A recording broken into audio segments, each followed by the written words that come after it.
Hello बच्चों, आइए आज हम 10वीं क्लास का रसायन शास्त्र का तीसरा पाठ लेकर आए हैं, जिसका नाम है धातु और अधातु। धातु और अधातु बहुत ही इंपॉर्टेंट चैप्टर है।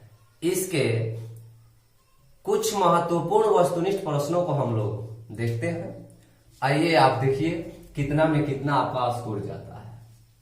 पहला हमारा है, सर्वाधिक आघातवर्धीय धातु कौन होता है। आघातवर्धीय का मतलब जिसको आघात करने पर सबसे ज्यादा पतले चादर के रूप में जिसको खींचा जा सकता है।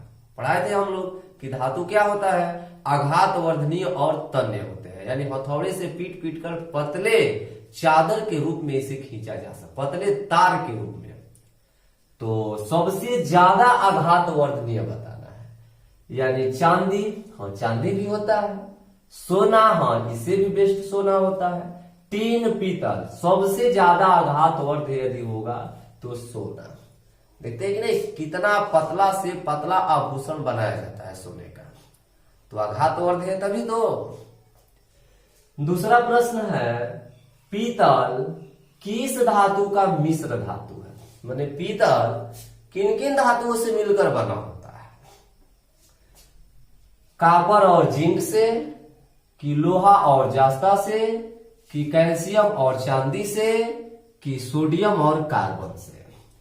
तो पीतल कॉपर और जिंक से मिलकर बना होता है, यानी पीतल किसका मिश्र धातु है, तो कॉपर और जास्ता का। तीसरा है, सबसे अधिक विद्युत ऋणात्मक तत्व का नाम पता है। सबसे अधिक विद्युत ऋणात्मक तत्व का नाम, इसको आप याद रखेंगे। पिछले चैप्टर में डाला भी गया है इस क्वेश्चन को कि हमारे आवर्त सारणी में सबसे ज्यादा विद्युत ऋणात्मक तत्व 3 गो है। कौन कौन है, एक फ्लोरीन है, ऑक्सीजन है, नाइट्रोजन है। सबसे यदि ज्यादा पूछ रहा है तो हमारा फ्लोरीन होगा। ठीक है, फ्लोरीन, नाइट्रोजन और ऑक्सीजन। तो हमारा फ्लोरीन इसमें देखेंगे कहां है, फ्लोरीन यहां पर है, ये भी है, ये भी है, लेकिन सबसे ज्यादा पूछ रहा है, सबसे अधिक विद्युत ऋणात्मक तत्व यानी फ्लोरीन है। 4 नंबर है, नाइट्रोजन अणु में कितने सहसंयोजक बंधन होते हैं। सहसंयोजक बंधन का मतलब साझा के द्वारा से जो अपना अष्टक पूरा करते हैं वो सहसंयोजक बंध होते हैं। तो नाइट्रोजन अणु, तो नाइट्रोजन अणु क्या होता है, नाइट्रोजन अणु का मतलब N2। इसमें बताना है कि कितने सहसंयोजक बंध है। तो जब इसका यदि हम बनाएंगे संरचना, तो नाइट्रोजन के बाह्यतम कोश में कितना होता है, 5 इलेक्ट्रॉन होते हैं। तो 2 और 3 यहाँ, इसके भी 2, 3 यहाँ। तो देखिए ये क्या होगा, 3, यानी 3 इलेक्ट्रॉनों का साझा करता है। तो कितने सहसंयोजक बंधन होते हैं, तो 3 होते हैं। यही ऑक्सीजन का पूछ देता है तो हम 2 बताएंगे, क्योंकि ऑक्सीजन अणु के बीच में क्या होता है, 2 होता है। 6 होता है बाह्यतम कोश में, 2, 2, 4, 2, 6।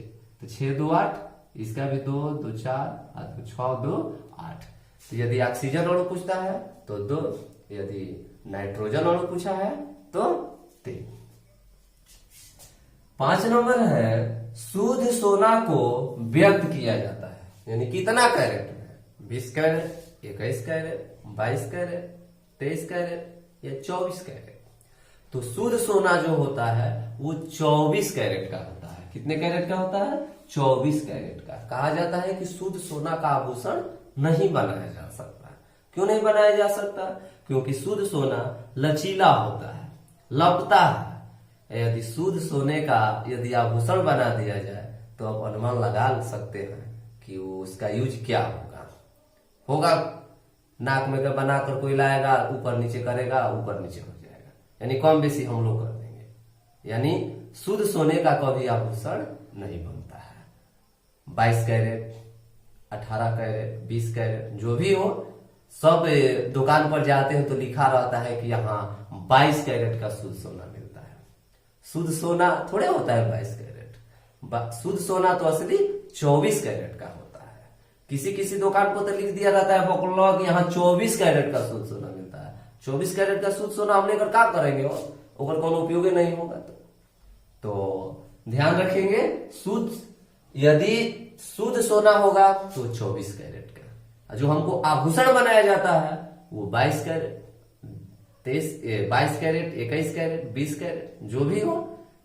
इसलिए कहा जाता है कि ये सोना चांदी का जो खरीद बिक्री होता है एक दुकान से हमें करना चाहिए, ताकि उसका भाव मोल अच्छा से लग सके, खरीदते समय भी और बेचते समय भी। चलिए 6 नंबर प्रश्न देखते हैं। निम्न में से कौन उपधातु है? यानी एक धातु होता है, एक अधातु होता है और एक उपधातु होता है। धातु क्या होता है? जिसमें विशेष प्रकार की एक चमक होती है। अधातु क्या होता है? जिसमें विशेष प्रकार की चमक नहीं होती है। उपधातु क्या होता है? जो धातु और अधातु के बीच का होता है। तो कौन है इसमें? उपधातु। लोहा ये तो धातु हो गया, कॉपर ये तो धातु हो गया, निकेल ये भी धातु हो गया। यानी एंटीमनी हमारा जो है उपधातु है। एंटीमनी हमारा क्या है? उपधातु है। 7 नंबर प्रश्न है, फास्फोरस का कौन सा अपरूप अधिक क्रियाशील होता है? फास्फोरस का कौन सा अपरूप, यानी फास्फोरस कई रूपों में पाया जाता है, उसको अपरूप कहते हैं। तो फास्फोरस का कौन सा अपरूप अधिक क्रियाशील होता है? लाल, बैगनी, श्वेत कि सिंदूरी? तो श्वेत फास्फोरस जो होता है सबसे ज्यादा क्रियाशील होता है। 8 नंबर है, अयस्क में उपस्थित अशुद्धि को क्या कहते हैं? अयस्क में उपस्थित अशुद्धि को क्या कहते हैं? तो गैंग कहते हैं। क्या कहते हैं? गैंग कहते हैं। 9 नंबर देखिए, 9 नंबर है, निम्न में कौन अधातु विद्युत का सुचालक है? अधातु क्या होती है? विद्युत की कुचालक होती है, लेकिन यहाँ अपवाद में दिया है, उसको बताना है कि अधातु है फिर भी वो विद्युत तथा उष्मा के क्या होती है? सुचालक होती है, यानी उसमें विद्युत धारा प्रवाह की जा सकती है। ग्रेफाइट है, कॉपर है, हीरा है, सल्फर है। तो आप लोग जानते होंगे ग्रेफाइट है।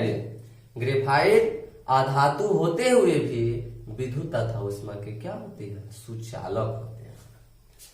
10 नंबर है, निम्न में कौन अधातु पानी में डुबो कर रखी जाती है? एक ऐसे अधातु का नाम बताना है, उस अधातु का नाम बताना है जिसको पानी में डुबो कर रखा जाता है। तो पानी में डुबो कर किसको रखा जाता है? तो श्वेत फास्फोरस को। फास्फोरस अधातु है और श्वेत फास्फोरस फास्फोरस के अपरूप है, जिसको पानी में डुबो कर रखा जाता है। इसी को पलट कर क्या पूछ सकता है? एक ऐसे धातु का नाम बताया जिसे किरोसिन में डुबो कर रखा जाता है। तो कौन होता है? सोडियम। सोडियम एक मुलायम धातु है जिसको चाकू से भी काटा जा सकता है। 11 नंबर है, ताम्र एवं टीन, तांबा एवं टीन के मिश्र धातु को क्या कहते हैं? तो कांसा कहते हैं। कांस्य युग की सभ्यता पढ़े ना, कांसा, यानी तांबा और टीन के मिश्र धातु को हम लोग कांसा कहते हैं। क्या कहते हैं? कांसा कहते हैं।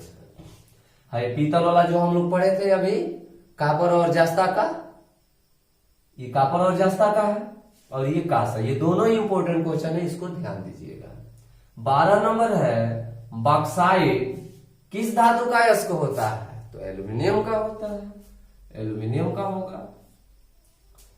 13 नंबर है, सिल्वर तथा कॉपर उष्मा के क्या होते हैं? तो सिल्वर यानी चांदी और कॉपर उष्मा के कौन चालक होते हैं? सबसे अच्छे चालक होते हैं, अचालक होते हैं, कुचालक होते हैं। तो सबसे अच्छे चालक होते हैं। क्या होते हैं? सबसे अच्छे चालक होते हैं। 14 नंबर है, कौन सा अधातु कमरे के तापमान पर तरल अवस्था में, तरल अवस्था का मतलब द्रव अवस्था में, द्रव अवस्था में पाया जाता है? अधातु का नाम बताना है जो कमरे के ताप पर गैस अवस्था में नहीं, द्रव अवस्था में पाया जाता है। तो मरकरी ये भी द्रव अवस्था में पाया जाता है, लेकिन ये धातु है। आपको अधातु बताना है तो ब्रोमीन होता है। क्या होता है? ब्रोमीन अधातु होते हुए भी ये कमरे के ताप पर द्रव अवस्था में पाया जाता है। 15 नंबर है, धातुएं आवर्त सारणी में किस ओर स्थित है? तो धातुएं आवर्त सारणी में तो बाईं और केंद्र में स्थित है। कहां पर है? बाईं और केंद्र में। यहीं पर यदि अधातु पूछता तो हम लोग ये बाईं ओर है तो अधातु किधर हो जाएंगे? दाईं ओर हो जाएंगे। ठीक है। इसके अलावा कुछ और दो चार इंपॉर्टेंट प्रश्न है, जैसे पूछ सकता है कि आवर्त सारणी में आवर्तों की कुल संख्या कितनी है? तो आप बताएंगे 7। वर्गों की कुल संख्या कितनी है? तो 18। ठीक है। यानी जो क्षैतिज कतार है उसको आवर्त कहा गया है, और जो उदग्र कतार यानी लंबवत उसको क्या कहा गया है? वर्ग कहा गया है। यानी क्षैतिज वाले को आवर्त और उदग्र वाले को वर्ग कहा गया है। ये भी पूछ सकता है 1 नंबर में। और ये 16 नंबर प्रश्न जो है ये आपको इसका उत्तर कमेंट में बताना है कि इसका उत्तर क्या होगा। धातुएं जल से अभिक्रिया कर कौन सी गैस बनाती है? धातुएं जल से अभिक्रिया कर कौन सी गैस बनाती है? इसका उत्तर आप लोग दीजिएगा। ठीक है दोस्तों, धन्यवाद।